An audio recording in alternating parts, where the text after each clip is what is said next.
اللہ تعالیٰ نے جہاں پر باقی چیزیں انسان کی فطرت اور انسان کی طبیعت کے اندر رکھی ہیں، وہاں پر ایک اور چیز ہے جو بڑی خاص بھی ہے، بڑی اہم بھی ہے، وہ بھی اللہ تعالیٰ نے انسان کی فطرت میں رکھی ہے، اور وہ ہے حیا اور پاک دامنی۔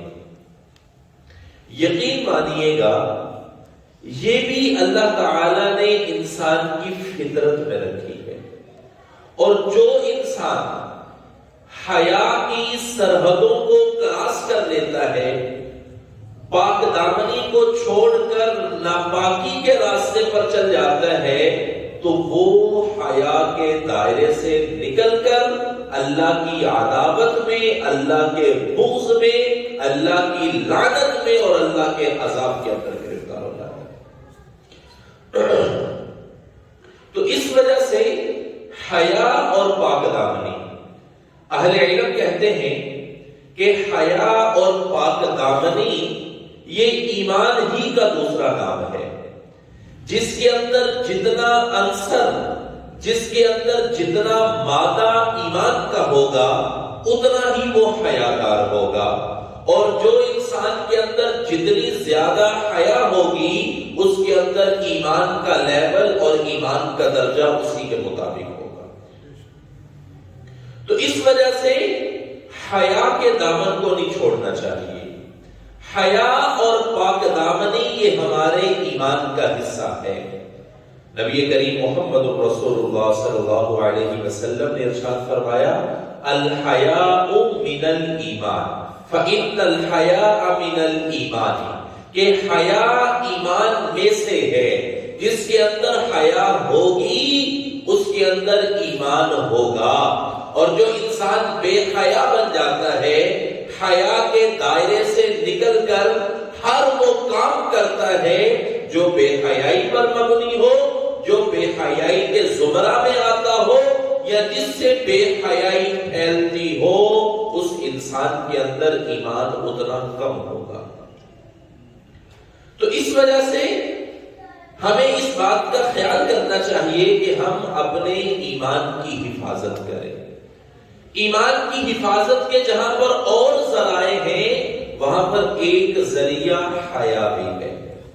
کہ ہمیں حیا کرنی چاہیے۔ اپنی نظروں کے اندر حیا ہو، اپنی سوچ کے اندر حیا ہو، اپنے کردار کے اندر حیا ہو، اپنے اعضاء کو پاک رکھا جائے، اپنے اعضاء کو پاک دامنی کے ساتھ جو ہے وہ چپٹا دیا جائے، اور پاک دامنی کے پہلو کو کبھی نہ چھوڑا جائے۔ ہمارے معاشرے میں بے حیائی جیسے جیسے بڑھتی جا رہی ہے،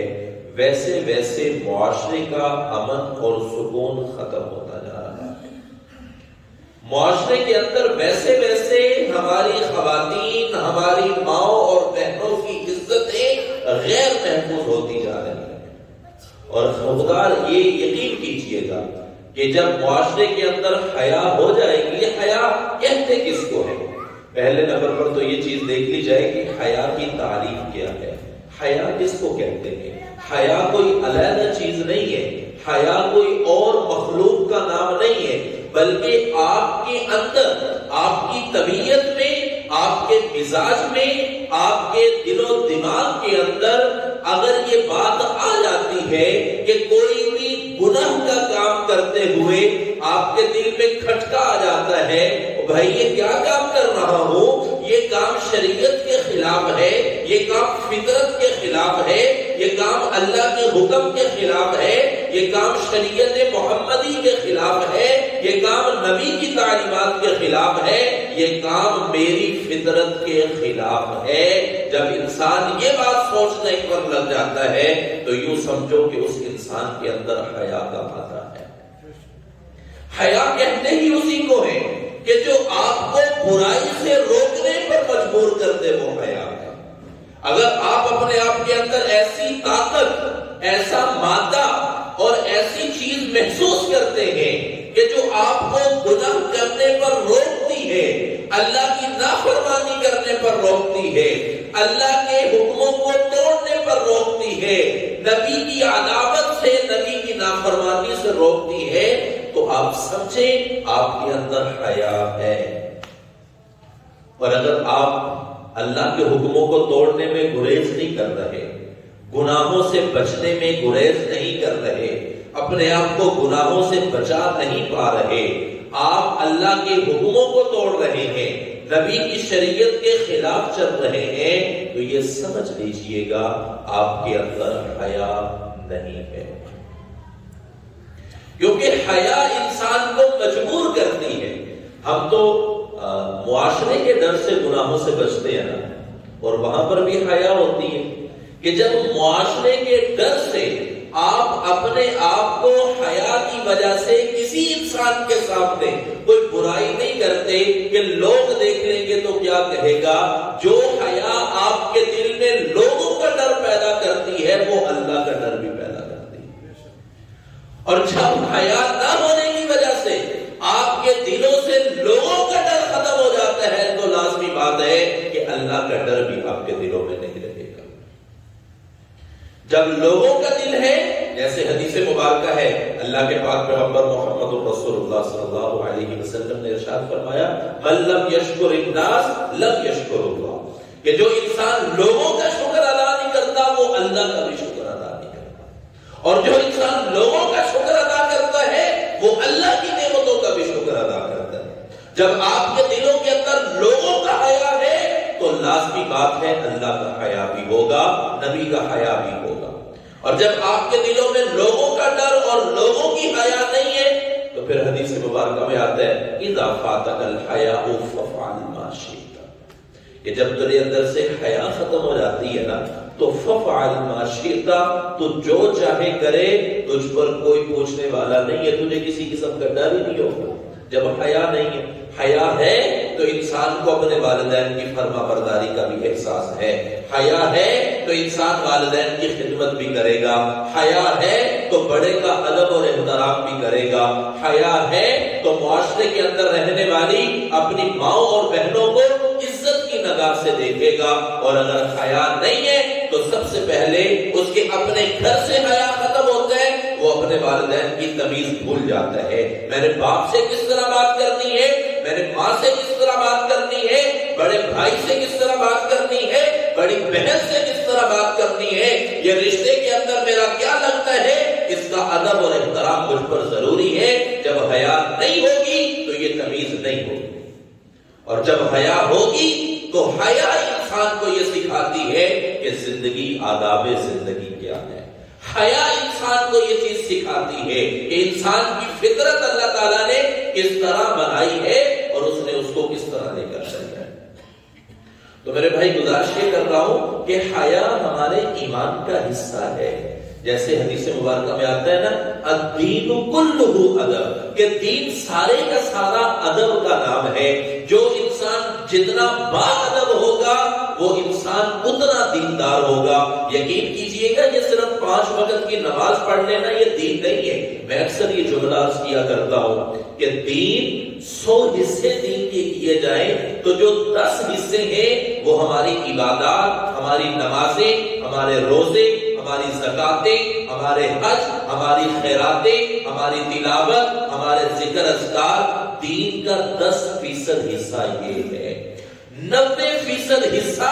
اللہ تعالیٰ نے جو ہمارے دین کا بنایا ہوا ہے وہ ہماری معاشرت ہے، وہ ہمارے اخلاق ہیں، وہ ہمارے رویے ہیں، وہ ہمارے بڑوں کے ساتھ رویے، چھوٹوں کے ساتھ رویے، رشتہ داروں کے ساتھ صلہ رحمی، ہماری تجارت، ہمارا کاروبار، ہمارا رہن سہن، 90% دین اللہ تعالیٰ نے ان معاملات میں رکھا ہوا ہے۔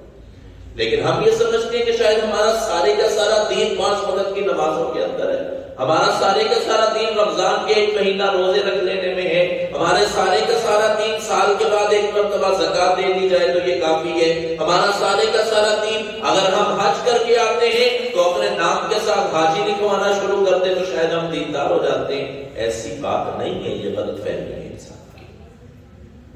معاشرت سیکھیے، اللہ کے پاک پیغمبر محمد رسول اللہ صلی اللہ علیہ وسلم کی یقین کریں، اگر ہم تعلیمات کو دیکھیں نا تو خدا کی قسم پیغمبر علیہ السلام کی تعلیمات میں سے دو چیزیں ہمیں بنیادی طور پر نظر آتی ہیں۔ سب سے پہلی چیز یہ تھی کہ اللہ کے علاوہ کسی کو عبادت نہیں ہے، اللہ کے علاوہ کسی کے سامنے سر نہیں جھکانا، اللہ کے سامنے اپنے آپ کو کسی کا محتاج نہیں سمجھنا، اللہ کے سوا کسی کا محتاج نہیں سمجھنا، صرف ہم اللہ کی ذات کے محتاج ہیں۔ ایک یہ چیز تھی، اور دوسرا پیغمبر علیہ السلام کے اخلاق تھے، اور یہ اخلاق یہی ہماری معاشرت ہے، یہی ہمارا دین ہے، جس کو ہم بھول جاتے ہیں کہ شاید ہمارا اخلاق بھی ہمارے دین کا حصہ ہے۔ نبی کریم محمد رسول اللہ صلی اللہ علیہ وسلم نے فرمایا اذا فاتك الحیا فافعل ما شئت، جب حیا ختم ہو جائے تو پھر تجھے کوئی پرواہ نہیں ہے، نہ اللہ کے حکموں کی، نہ نبی کے طریقوں کی، نہ شریعت کی، نہ جنت کی، نہ جہنم کی، نہ قبر کے عذاب کی، تجھے کوئی پرواہ نہیں ہے۔ جب انسان بے حیائی پر اتر آتا ہے تو انسان کسی کی کوئی پرواہ نہیں کرتا، بلکہ علن اعلان شیطان کی پیروی کرتے ہوئے اللہ سے اعلان جنت کرتا ہے۔ جب انسان بے حیا ہو جاتا ہے، اور اگر انسان کے دل میں حیا ہوتی ہے تو ظاہر بات میں عرض کر رہا ہوں کہ یہ ایمان کا ایک جزو ہے، ایمان کا حصہ ہے۔ اگر حیا ہے تو اس کے دل میں ایمان ہے تو وہ اللہ کی عبادت کرتا ہے۔ اللہ کے پاک پیغمبر محمد رسول اللہ صلی اللہ علیہ وسلم نے ایک حدیث مبارکہ کے اندر ارشاد فرمایا الحیاء من الایمان والایمان فی الجنۃ والبداء من الجفاء والجفاء فی النار۔ اللہ کے پاک پیغمبر نے ارشاد فرمایا کہ یہ حیا جو ہے یہ ایمان میں سے ہے، اور جو ایمان ہوتا ہے وہ انسان کو جنت کے اندر لے کر جائے گا۔ والبداء من الجفاء، اور یہ بے حیائی کا کام کرنا یہ اللہ کی نافرمانی میں سے ہے۔ والجفاء فی النار، اور جو انسان اللہ کی نافرمانی کرتا ہے وہ انسان جہنم کے اندر جائے گا۔ تو ایک سیدھی سی بات ہے، زیادہ لمبی چھوٹی تقریریں کرنے کا فائدہ ہی نہیں ہے، سمپل سی بات ہے کہ حیا انسان کو جنت میں لے کر جائے گی، اور بے حیائی انسان کو جہنم میں لے کر جائے گی۔ قرآن مجید کے اندر جہاں پر اللہ تعالیٰ نے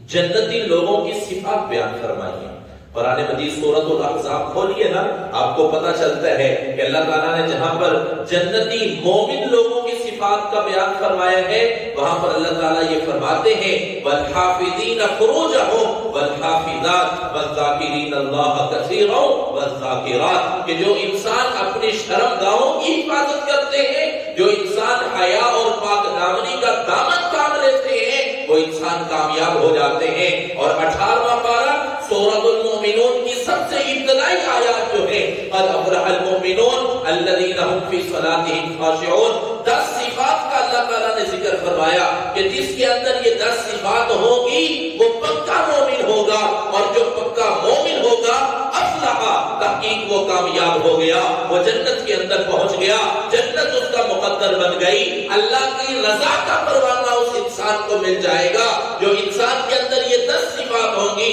اور ان 10 صفاتوں میں سے ایک صفت اللہ تعالیٰ قرآن مجید کے اندر ارشاد فرماتے ہیں کہ وہ اپنی شرمگاہوں کی حفاظت کرنے والے،